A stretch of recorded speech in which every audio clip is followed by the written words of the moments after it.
Muy buenos días a todos los oyentes de Radio Renacer España y a todos aquellos que nos escuchan a través de nuestro canal de YouTube.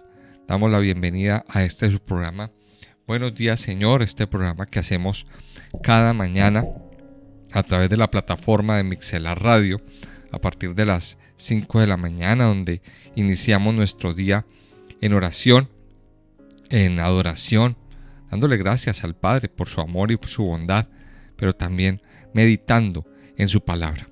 La lectura sistemática de la palabra de Dios nos lleva a alimentarnos. Recuerde que la palabra de Dios es alimento. La palabra de Dios es aquella que corrige nuestro camino. Dice en el Salmo 119, lámpara es a mis pies tu palabra y lumbrera a mi camino. La palabra de Dios es luz para nuestro caminar, es la luz que alumbra nuestras tinieblas y que nos permite tomar las decisiones más sabias. Por tanto, quiero invitarle, si usted está escuchando este programa a través del YouTube, pues le invito a que se suscriba si aún no lo ha hecho, a que escuche este audio hasta el final, a que lo comparta con otros, a que le dé me gusta, a que haga comentarios si le gustó o si no le gustó, y también a que le active haga clic en las notificaciones, en la campanita, para que le lleguen pues todas las notificaciones de todo lo que publiquemos en este canal. Así nos ayuda a crecer y así nos ayuda a expandir la palabra de Dios. Ok, entonces, bueno, vamos a continuar estudiando en Primera de Reyes. Nuestro estudio va en Primera de Reyes en el capítulo 8. Yo le invito a que abra su Biblia, por favor, en el libro de Primera de Reyes, en el capítulo 8. Estamos estudiando por estos días cómo Salomón edificó un templo muy bonito, muy hermoso. Aquí nos describió el capítulo 7 cómo pues Salomón hizo varios edificios, varias edificaciones, y dedicó buena parte del capítulo al mobiliario del templo, así como el tabernáculo tenía unos muebles y tenía unos artilugios, unos artículos dentro de su tienda. Pues también el templo tenía lo suyo, y vemos cómo el templo fue más grande, fue muy suntuoso, fue una cosa muy hermosa. Fue un templo forrado de oro, con mucha decoración, una cosa bastante, podríamos decir, exagerada. Podríamos decirlo así. Era una cosa muy hermosa, muy hermosa. Pero también llegamos a la conclusión de que los templos son muy bonitos. Los templos, y hemos visto templos, hemos visto lugares de congregación muy hermosos, muy bonitos. Pero eso no garantiza que Dios esté allí. Lo que verdaderamente le da vida a un templo o a una edificación donde se adora al Señor es la presencia de Dios. Y eso es lo que trata el capítulo 8. De eso trata el capítulo 8. La esencia de todo está ahí, en la presencia de Dios. Dice el capítulo 8: entonces Salomón reunió ante sí en Jerusalén a los ancianos de Israel, a todos los jefes de las tribus y a los principales de las familias de los hijos de Israel, para traer el arca del pacto de Jehová de la ciudad de David, la cual es Sión. Y se reunieron con el rey Salomón todos los varones de Israel en el mes de Etanim, que es el mes séptimo, en el día de la fiesta solemne. Y vinieron todos los ancianos de Israel, y los sacerdotes tomaron el arca, y llevaron el arca de Jehová y el tabernáculo de reunión, y todos los utensilios sagrados que estaban en el tabernáculo, los cuales llevaban los sacerdotes y levitas. Y el rey Salomón y toda la congregación de Israel que se había reunido con él, estaban con él delante del arca, sacrificando ovejas y bueyes, que por la multitud no se podían contar ni numerar. Y los sacerdotes metieron el arca del pacto de Jehová en su lugar, en el santuario de la casa, en el lugar santísimo, debajo de las alas de los querubines, porque los querubines tenían extendidas las alas sobre el lugar del arca, y así cubrían los querubines el arca y sus varas por encima. Y sacaron las varas de manera que sus extremos se dejaban ver desde el lugar santo, que está delante del lugar santísimo, pero no se dejaban ver desde más afuera, y así quedaron hasta hoy.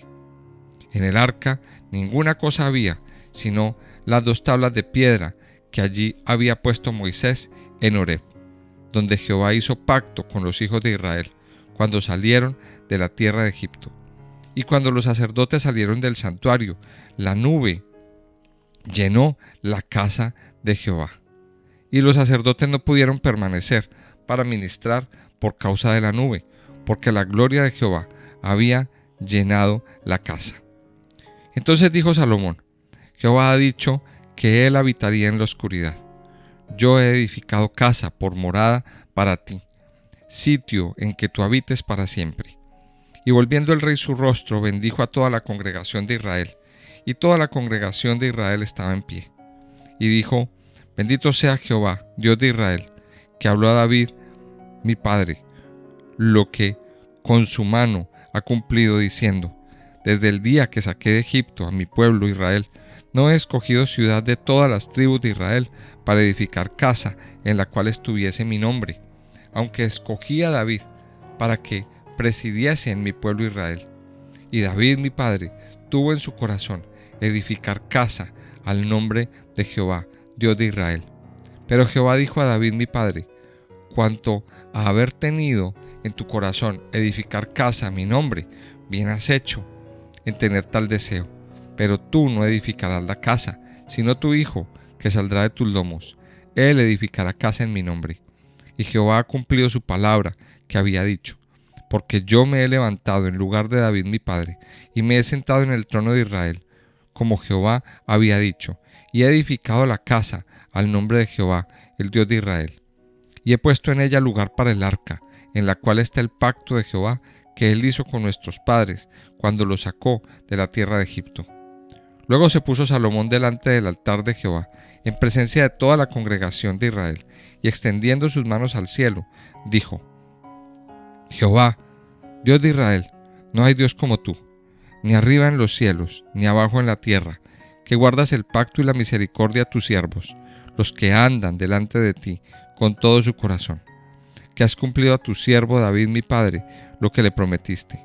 Lo dijiste con tu boca, y con tu mano lo has cumplido, como sucede en este día. Ahora pues, Jehová, Dios de Israel, cumple a tu siervo David mi padre lo que le prometiste, diciendo: No te faltará varón delante de mí, que se siente en el trono de Israel, con tal que tus hijos guarden mi camino y anden delante de mí, como tú has andado delante de mí. Ahora pues, oh Jehová, Dios de Israel, cúmplase la palabra que dijiste a tu siervo David mi padre. Pero, ¿es verdad que Dios morará sobre la tierra? He aquí que los cielos de los cielos no te pueden contener, cuánto menos esta casa que yo he edificado. Con todo, tú atenderás a la oración de tu siervo y a su plegaria, oh Jehová Dios mío, oyendo el clamor y la oración que tu siervo hace hoy delante de ti. Que estén tus ojos abiertos de noche y de día sobre esta casa, sobre este lugar, del cual has dicho: mi nombre estará allí, y que oigas la oración que tu siervo haga en este lugar. Oye, pues, la oración de tu siervo y de tu pueblo Israel, cuando oren en este lugar. También tú lo oirás en el lugar de tu morada, en los cielos. Escucha y perdona.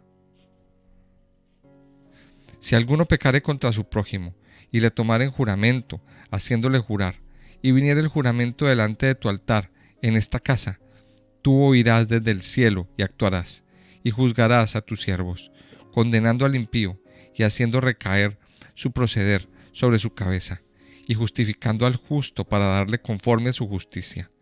Si tu pueblo Israel fuere derrotado delante de sus enemigos por haber pecado contra ti, y se volvieren a ti, y confesaren tu nombre, y oraren, y te rogaren, y suplicaren en esta casa, tú oirás en los cielos, y perdonarás el pecado de tu pueblo, Israel y los volverás a la tierra que diste a sus padres. Vamos a parar ahí, porque el capítulo pues es demasiado largo, pero vamos a parar ahí y vamos a estudiar esta parte.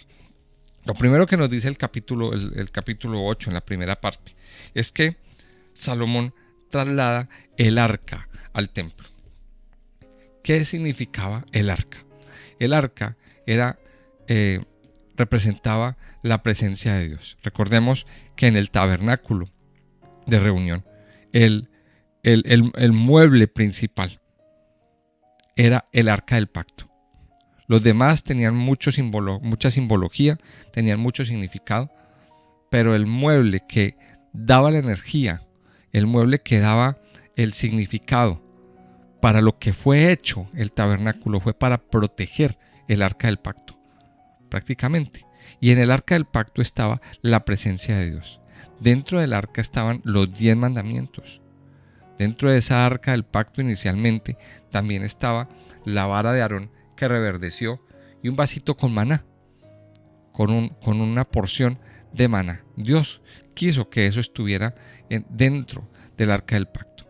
Pero también Dios le dijo a Moisés que en el arca del pacto, en medio de los querubines, estaba la presencia de Dios. Y de ahí era que Dios se comunicaba con Moisés y con Aarón.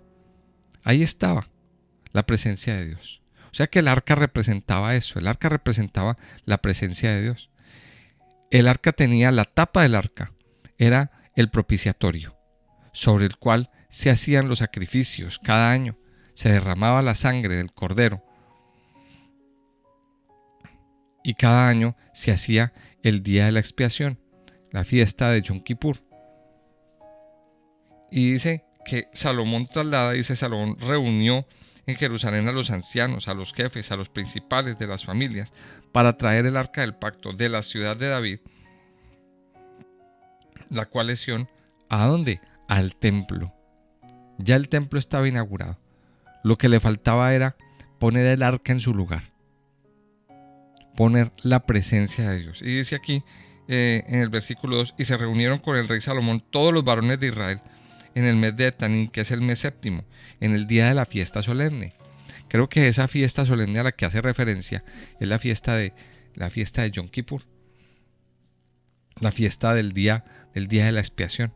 O sea, justo ese día Salomón viene y hace, creo que es esa, no estoy seguro, pero creo que es esa es la fiesta a la que está haciendo referencia. De todos modos, cuando haga bien la investigación se los comentaré. Pero dice que llevaron el arca, llevaron todos los utensilios sagrados, todo lo pusieron en su lugar. Y cuando el arca fue puesta en su lugar, mire lo que sucedió. Dice aquí en el versículo 10 que cuando los sacerdotes salieron del santuario, la nube llenó la casa de Jehová.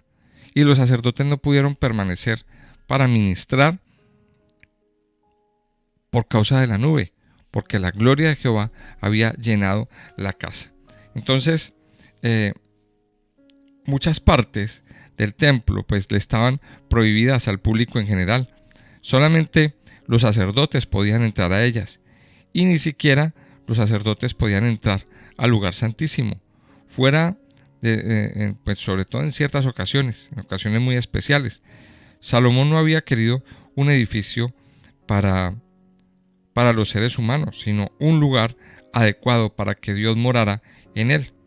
Y en ese memorable día, aquí se menciona que la gloria abrumadora de Dios de veras llenó el templo. O sea, y esto igual sucedió cuando se inauguró el tabernáculo. Recuerden, son episodios muy similares. Cuando se inauguró el tabernáculo también vino una nube. Esa nube es la nube Shekinah, la nube de la presencia de Dios. Ahora vamos a poner esto un poquito en perspectiva. Y vamos a darle un poquito la interpretación. Mire, Salomón hizo un templo muy hermoso, un templo muy bonito, una verdadera obra de arte, lleno de lujos, lleno de oro, lleno de piedras preciosas, lleno de cosas con mucho valor. O sea, estar ahí yo creo que debió haber sido una cosa espectacular. Una obra de arte, una verdadera obra de arte. Una cosa muy hermosa. Pero esa obra de arte tan majestuosa le faltaba la vida. Esa obra de arte no era nada sin dos cosas, sin el arca y sin la presencia de Dios. Esa era la situación. El templo, ese templo tan grande, tan bonito, tan hermoso, no era nada sin la presencia del Padre, sin la presencia de Dios. Ahora pensemos en esto. Nuestra vida, nos dice el apóstol Pablo más adelante en el libro de Corintios, que nuestro cuerpo se convierte en templo del Espíritu Santo. Y Dios lo hermosea. Dios mismo se encarga de poner nuestro cuerpo, bien. Ahora, nosotros mismos también. Muchas veces nos encargamos de que nuestro cuerpo esté en buen estado, ¿verdad? Y nos ocupamos mucho de la parte externa, de vestirnos bien, de peinarnos bien, de usar los mejores perfumes, de usar la mejor ropa. Nos ponemos guapos, digámoslo así. Pero ese cuerpo no es nada sin la presencia de Dios. Y aquí es donde viene lo esencial y un poquito la aplicación de todo esto. Nada nos ganamos con poner nuestra vida, con ocuparnos de las cosas externas de nuestro cuerpo, sino alimentamos lo interno, lo interior. Lo más importante es que dentro de nuestro interior habite la presencia de Dios. Y aquí es donde viene una de las grandes lecciones que usted y yo debemos aprender de este pasaje. La esencia de todo es que la presencia de Dios habite en nuestro interior. ¿Qué tanto se está ocupando usted de traer el arca a su vida? Ahora recuerde que aquí lo deja muy claro. Dentro del arca, en este momento dice en el versículo 9, en el arca ninguna cosa había, sino las 2 tablas de piedra que había allí puesto Moisés en Horeb. Dentro del arca, dentro de ese lugar que representaba, de ese objeto que representaba la presencia de Dios, estaban los 10 mandamientos. O sea que cuando la presencia de Dios entra a su vida, a nuestras vidas, tiene que entrar también los mandamientos de la palabra de Dios y el deseo, el anhelo de cumplir con los mandatos, de cumplir con lo que Dios dice en su palabra. Solo así se activa verdaderamente, para lo cual fuimos hechos. Esa es una de las perspectivas de esta lección. Pero otra también la podemos aplicar desde el punto de vista físico, a nivel de iglesia. Y como yo les decía en capítulos anteriores, yo lo volveré a decir hoy. Nos ocupamos muchas veces de tener una iglesia bonita, una iglesia bien adornada, ¿verdad? Una iglesia llena de comodidades, llena de los mejores equipos.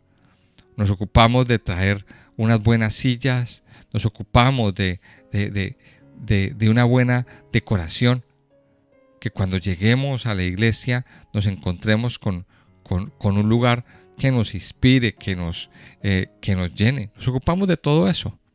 Y eso está muy bien. Eso está muy bien.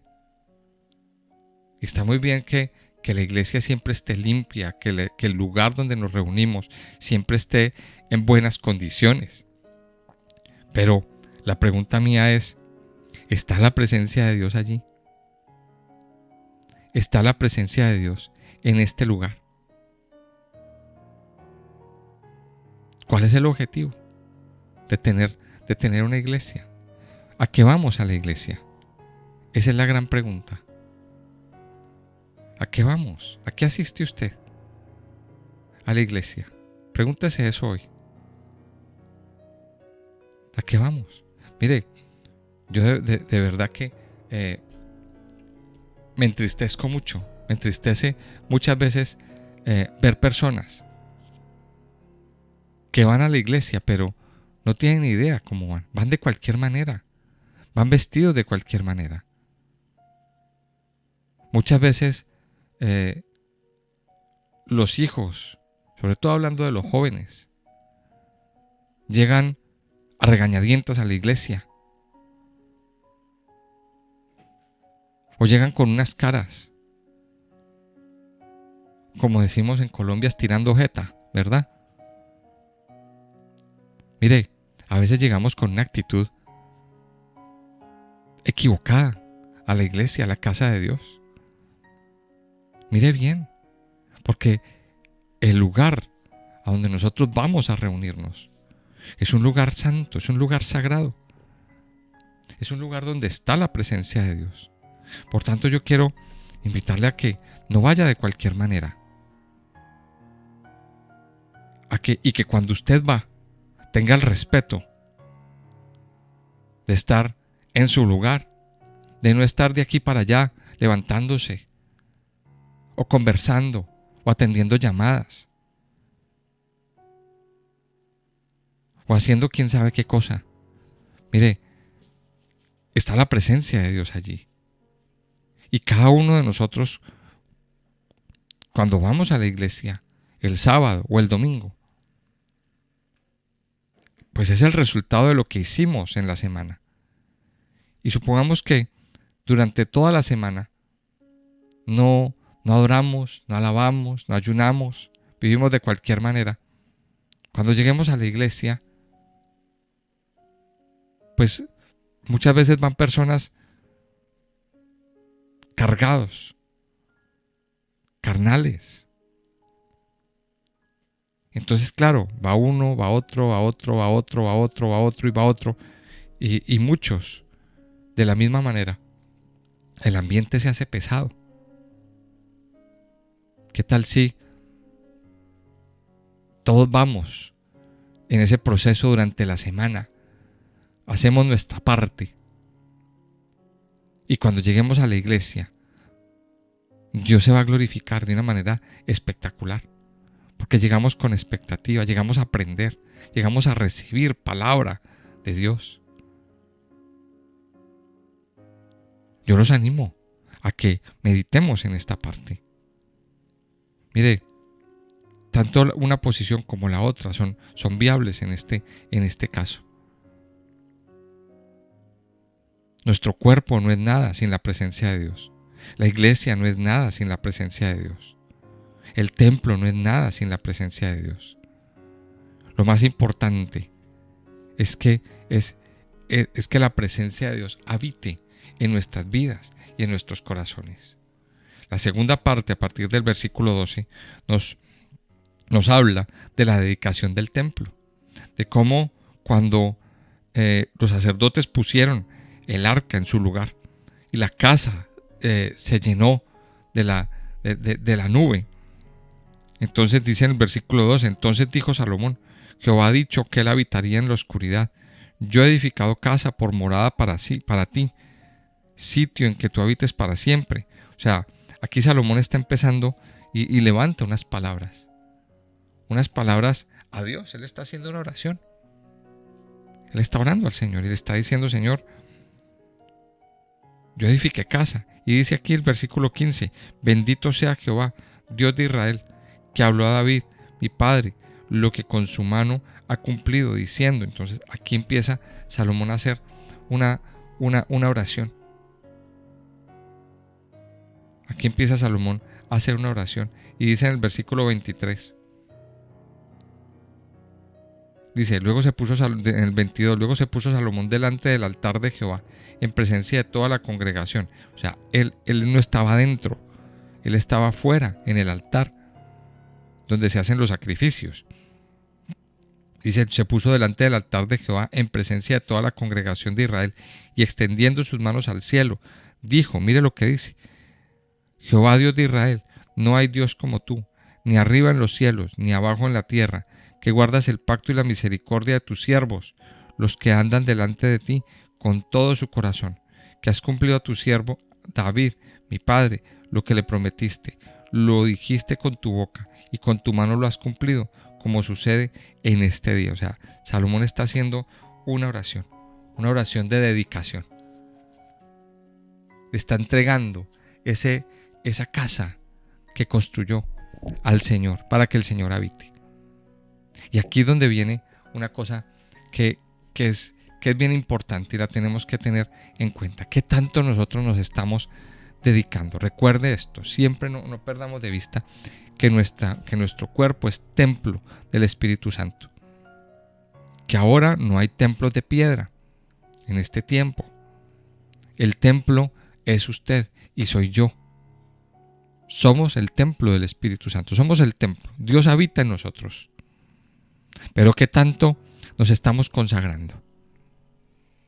Yo creo que esto nos tiene que llevar a consagrarnos, a entender la necesidad de consagrar nuestras vidas, de consagrar nuestros corazones, de consagrar nuestra mente, de consagrar todo nuestro ser, de entender que Dios es el que habita, que Dios es el que habita en nuestras vidas, que no es otro Dios, que no vivimos para dejar meter en nuestro interior otro Dios. O sea, esta casa estaba dedicada a Dios, estaba dedicada a la presencia de Dios, para que Dios habitara, para que Dios estuviera, para que hubiera una conexión entre los hombres y Dios. Ahora, piensen esto, pensemos en esto. ¿Qué tanto nos estamos consagrando? ¿Qué tanto estamos permitiéndole al Señor que habite en nuestro interior, que habite en nuestra vida? Ahora, la pregunta es, ¿por qué muchas veces Dios no está? ¿Por qué muchas veces Dios no llena? Porque, aunque nos hemos consagrado a Dios, nos hemos llenado de otras cosas. Le hemos permitido a otras situaciones que las llenen. Mire, y esto me recuerda el enfado que el Señor Jesucristo tuvo cuando entró al templo una vez. Eso está en el libro de Juan, en los primeros capítulos. El Señor Jesucristo entra al templo y lo encuentra lleno de comerciantes, lleno de cambistas, lleno de personas que vendían, que manejaban monedas, lleno de puro comercio. Y recuerde que el Señor saca a toda esa gente de ahí. Él se enfada, Él se enfurece. Y Él vuelca las mesas. Y echa a todo el mundo de ahí. Y les dice, mi casa es casa de oración. Pero ustedes la han convertido en una cueva de ladrones. Es unas palabras muy fuertes, son unas palabras muy fuertes. Eso es lo que nos quiere decir, es que cuando dedicamos nuestra vida, una vez, o sea, cuando usted ha sido redimido, pero se le olvida que su vida fue dedicada al Señor y se deja llenar por otras cosas, pues eso al Señor no le gusta. A Dios no le gusta eso. Y aquí es donde nosotros tenemos que meditar. ¿Qué tanta dedicación en nuestro interior hay para el Señor? Aquí Salomón lo está diciendo. Lo está diciendo, y en el verso 33, quiero terminar, dice, si tu pueblo fuera derrotado, y aquí empiezan unas palabras muy recurrentes, si tu pueblo Israel fuera derrotado delante de sus enemigos por haber pecado contra ti, y se volvieren a ti, y confesaren tu nombre, y oraren, y te rogaren, y suplicaren en esta casa, tú oirás en los cielos, perdonarás el pecado de tu pueblo Israel y los volverás a la tierra que diste a sus padres. Y a partir de ahí, Salomón introduce un concepto en la oración, el concepto del arrepentimiento. Ahí viene el concepto del arrepentimiento. Ahí es donde viene. Y quiero terminar, ya para que cerremos nuestros ojos. La importancia de la inauguración de este templo. Salomón dice que cuando, en medio de la oración, dice que cuando una persona oraba en ese lugar, Dios atendía y escuchaba y perdonaba. Dice en el versículo 30, oye pues la oración de tu siervo y de tu pueblo Israel, cuando oren en este lugar, también tú lo oirás en el lugar de tu morada, en los cielos, escucha y perdona. Hoy en día, lo único que queda de todo ese templo es un pedacito de muro de contención. Es lo único que queda. El templo fue destruido. Ya después nos encontraremos detalles de la destrucción del templo, del primero. Este es el primer templo. Ahora, este primer templo, a partir de aquí se inicia una era religiosa, la que se conoce como la época del primer templo. Conclusión de todo esto, amado Hijo de Dios, conságrese delante de Dios. Saque de su vida todo lo que nos sirve. Consagre su vida, consagre su corazón, pero también consagremos el lugar donde nos reunimos. Consagremos como hijos de Dios, como congregación, ese lugar que Dios escogió para reunirnos. Sea local o sea una casa o sea un local que nos prestan. Pero santifiquemos ese lugar, respetemos ese lugar. Hagamos de ese lugar la morada del Señor. Padre Santo y Poderoso, yo te alabo y te bendigo en esta mañana.